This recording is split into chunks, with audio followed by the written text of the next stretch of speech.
আর ব্যাসার্ধ বিশিষ্ট কোন ধাতব চাকতির প্রতি একক ক্ষেত্রফলে ভর বলছে এম, চাকতির ভর কেন্দ্রগামী লম্ব অক্ষ সাপেক্ষে জড়তার ভ্রামকের মান কত হবে সেটা বের করতে হবে।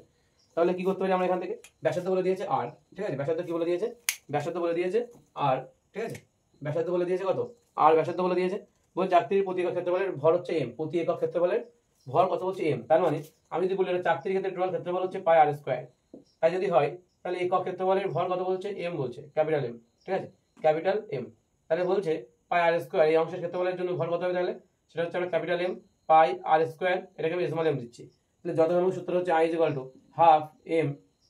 মানে half M R square, half M capital M তার স্কোয়ার, তাই তাহলে হাফ স্মল এম এর মান কত, capital M pi R square into R square, তার মানে হাফ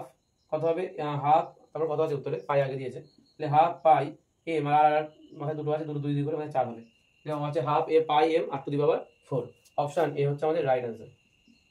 ঠিক আছে।